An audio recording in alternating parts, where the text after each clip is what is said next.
Қала түнде мүлде басқа кейіпкен еді.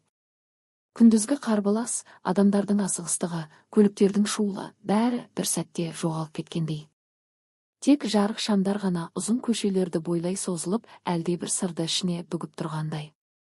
Айсәуле терезе алдында тұрды. Қолындағы шыны бокалдағы сусын әлдеқашан жылып кеткен. Бірақ ол оған мән бермеді.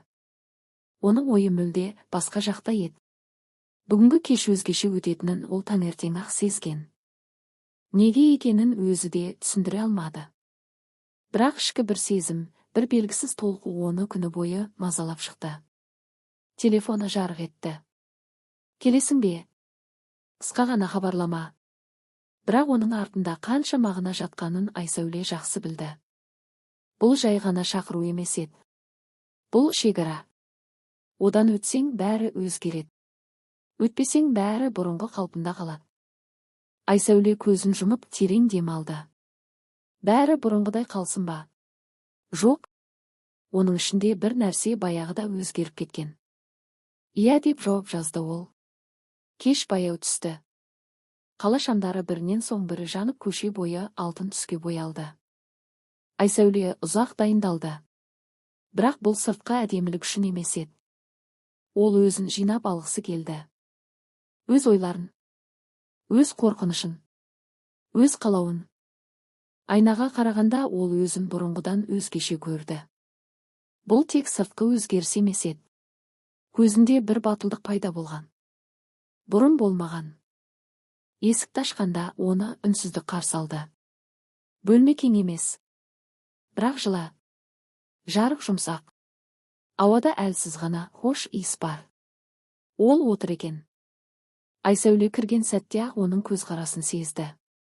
Сол баяғы көзқарас. Тік. Тыныш. Бірақ ішінде бір от жанып тұрғандай. Келдің бе, деді ол жай ғана. Келдім. Осы екі сөздің арасында қанша сезім тұрғанын екеуі де білді. Айсәуле баяу жақындады.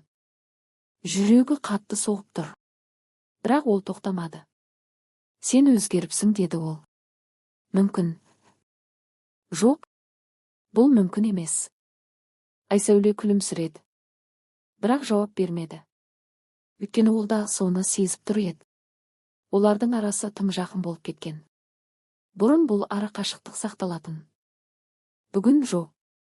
Сол сәтте уақыт баяулағандай болды. Әр секунд ұзарып, әр қозғалыс анық сезілді.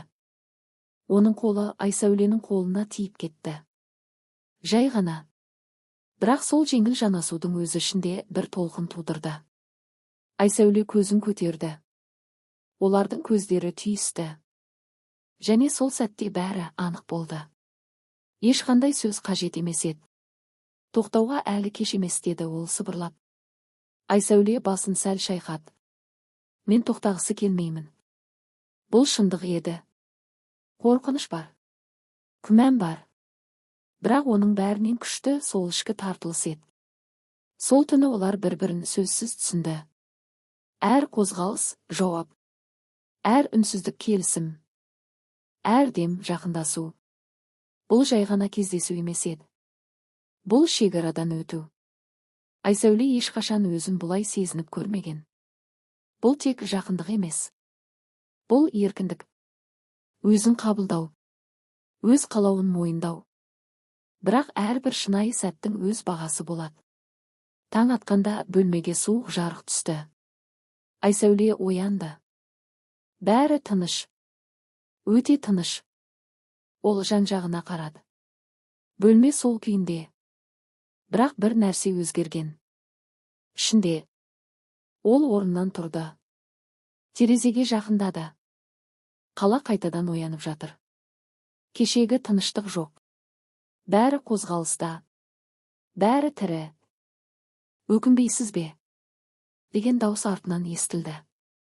Айсәуле бұрылмады. Жоқ. Бұл жауап оңай шықты. Өйткені ол шын еді. Бірақ бәрі бұрынғыдай болмайды. Мен соны білемін. Ол енді бұрылды. Көздері тыныш. Бірақ терең. Мүмкін бізге дәл осы керек болған шығар. Ол үндемеді. Бірақ келісіп тұрғаны анық еді. Кейбір түндер өмірді өзгертеді. Айсәуле үшін бұл дәл сондай түн болды. Ол ештеңені жоғалтқан жоқ. Керісінше бір нәрсе тапты. Өзін. Сол күннен кейін ол басқаша өмір сүре бастады. Батылырақ, ашықтау, шынайырақ. Өйткені ол бір шындықты түсінді. Кейде дұрыс пен бұрыс емес, жүрек пен қорқыныштың арасында таңдау жасау керек болады. Ал ол сол түні жүрегін таңдады.